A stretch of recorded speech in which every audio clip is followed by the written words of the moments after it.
2025년 11월 7일 코스피 200을 보시죠. 장중에 가격이 570.79까지 오르더니 정확히 거기서 멈춥니다. 그리고 548.34까지 빠지더니 거기서 돌아섭니다. 위아래로 22포인트, 하루 종일 격렬하게 움직였습니다. 그런데 이 두 가격까지 간 이유는 차트에 그려져 있지 않습니다. 누가 가격을 정확히 거기서 멈춰 세웠을까요? 시장에서 옵션을 가장 많이 파는 주체는 금융투자, 쉽게 말해 시장 조성자의 역할을 가지는 증권사입니다.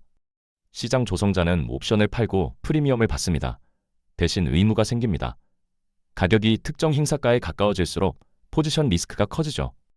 이 리스크를 상쇄하려면 시장 조성자는 반대 방향으로 선물을 매매해야 합니다. 예를 들어 가격이 콜옵션이 많이 쌓인 특정 가격으로 올라가면 시장 조성자는 선물을 매도합니다. 매도 물량이 나오면 가격이 밀립니다. 반대로 풋옵션이 많이 쌓인 가격으로 내려가면 시장 조성자는 선물을 매수합니다. 매수 물량이 나오면 가격이 받쳐집니다. 이 시장 조성자 해지가 만드는 보이지 않는 가격대, 이게 푸얼과 콜월입니다.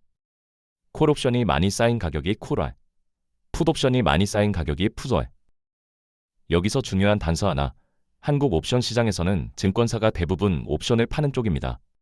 저희가 살펴본 42거래일 중 38일이 순매도고요. 90%가 넘습니다. 그래서 방금 설명드린 구조가 한국 시장의 기본값입니다. 증권사가 반대 포지션인 날이나 일부 특수한 가격대에서는 다르게 작동할 수 있지만 그 구조는 다음 영상에서 본격적으로 다루겠습니다. 오늘의 에피소드는 이 감마벽이 실제 시장에서 어떻게 작동하는지 두 번의 실제 거래일로 보여드립니다. 먼저 오전장을 보겠습니다. 장이 열리기 전 감마랩은 그날의 콜월을 두 가지 방법으로 계산합니다. 첫 번째는 전일 종가 기준의 점적 계산, 이 방법으로 나온 콜월이 580.28. 두 번째는 장 시작 시점 실시간 가중 계산, 이 방법으로 나온 콜월이 571.34. 두 수치가 9포인트 차이가 납니다. 같은 개념의 콜월인데 왜 이렇게 다를까요? 전날까지의 시장 조성자 포지션과 오늘 아침 실제로 시장 조성자가 가지고 있는 포지션이 다르기 때문입니다.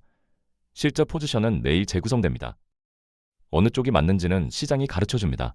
그날의 장주 움직임을 보겠습니다. 장 시작과 함께 가격이 빠르게 상승합니다. 오전 9시 30분 570.79에서 멈춥니다. 이 지점은 실시간 콜월 571.34에서 0.55포인트 아래, 사실상 닿은 겁니다. 여기서 상승이 끝납니다. 가격은 이 레벨을 뚫지 못하고 밀립니다. 반면 점적 콜월 580.28은 장중 고가보다 9포인트 위에 있었습니다. 가격이 그 근처에도 가지 않았습니다. 만약 점적 콜월만 봤다면 오전 내내 아직 한참 위에 저항이 있다고 판단했을 겁니다. 실시간 콜월을 봤다면 570 근처에서 움직임이 멈출 가능성을 구조적으로 인지할 수 있었습니다. 어제의 데이터로 그린 벽과 오늘의 데이터로 그린 벽은 다릅니다. 그리고 시장은 오늘의 벽에 반응합니다. 이게 실시간 데이터가 필요한 이유입니다. 벽보다 더 강한 레벨이 하나 있습니다. 감마 플립, 시장 조성자가 보유한 전체 감마가 플러스에서 마이너스로 바뀌는 가격입니다. 플립 위에서는 시장 조성자 해지가 가격을 안정화하는 쪽으로 작동하고 플립 아래에서는 반대로 움직임을 증폭시키는 쪽으로 작동합니다. 즉, 플립은 시장의 성격이 바뀌는 경계선이죠. 2025년 10월 31일, 그날 플립은 573.27. 장중의 가격이 플립을 2포인트 하향 돌파합니다. 저가 570.91. 플립을 하향 돌파하는 움직임은 일반적으로 약세 신호로 읽힙니다. 그런데 가격이 다시 올라옵니다. 플립 위로. 종가 579.46. 플립보다 6포인트 위죠. 단순한 반등이 아닙니다. 하락폭의 2배 넘게 위로 복귀한 날입니다. 구조적으로 플립 위는 시장 조성자 해지가 가격을 안정화하는 구간이고요. 플립 아래는 증폭하는 구간입니다. 그래서 플립 근처에서는 가격이 플립 위로 복귀하려는 경향이 관찰됩니다. 방금 본 11월 7일로 돌아가겠습니다.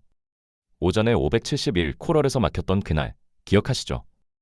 그날 오전이 끝이 아닙니다.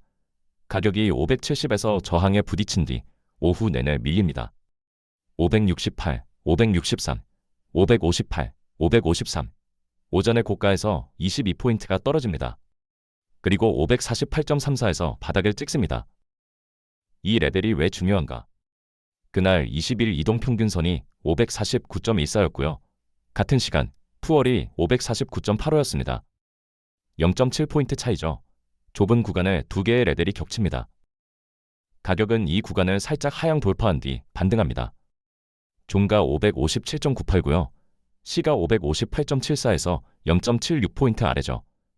하루 종일 22포인트를 움직였지만 장마감 때는 거의 제자리입니다. 정리하면 같은 하루에 두 개의 월이 작동했습니다. 오전에는 콜월 근처 571이 고가를 막았고 오후에는 이동평균선과 푸월이 겹친 549 구간이 저가를 바쳤습니다. 여기서 핵심은 단일 지표가 아닙니다. 이동평균선은 많은 트레이더가 이미 보는 지표죠. 감마벽은 시장 조성자 해지가 실제로 작동하는 레벨입니다. 이 두 개가 좁은 구간에 겹치면 구조가 더 선명해지는 경향이 관찰됩니다. 감마랩은 이 겹침을 매일 자동으로 표시합니다. 지금까지 두 개의 거래에 세 개의 중요한 포인트를 보셨습니다. 11월 7일 오전 콜월, 11월 7일 오후 푸솔과 이동평균선, 그리고 10월 30격 감마 플릭. 한 번은 우연일 수 있고, 세 번은 패턴처럼 보일 수 있고, 그래서 저희는 6년 데이터로 검증했습니다. 푸솔에 닿은 날 가격이 푸월 위로 되돌아온 비율을요, 82%입니다.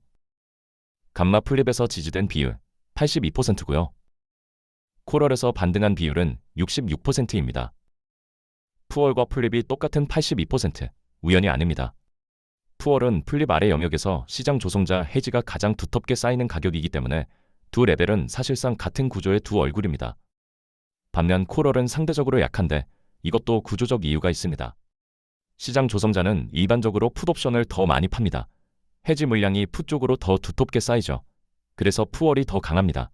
이 비대칭 자체가 코스피 200 옵션 시장의 구조적 특징입니다. 감마랩 대시보드에서는 내일 장 시작 전에 네 가지가 표시됩니다. 현재가 감마 플립, 푸월, 콜월. 오늘의 푸솔이 어디에 있는지, 콜월이 어디에 있는지, 플립을 기준으로 오늘이 롱 감마 구간인지, 숏 감마 구간인지 이 네 가지를 보는데 2분이면 됩니다. 장중에는 벽이 실시간으로 업데이트됩니다. 시장 조성자 포지션이 바뀌면 벽도 따라갑니다. 오늘 본 11월 7일이 바로 그런 날이었습니다. 내일 아침 8시 45분 감마랩.kr을 열어서 오늘의 푸월, 플립, 콜월을 한번 확인해 보세요. 그리고 장중에 그 레벨들이 어떻게 작동하는지 직접 관찰해 보시기 바랍니다. 7일 무료입니다. 카드 등록 없이 바로 써볼 수 있습니다. 링크는 설명란에 있고요.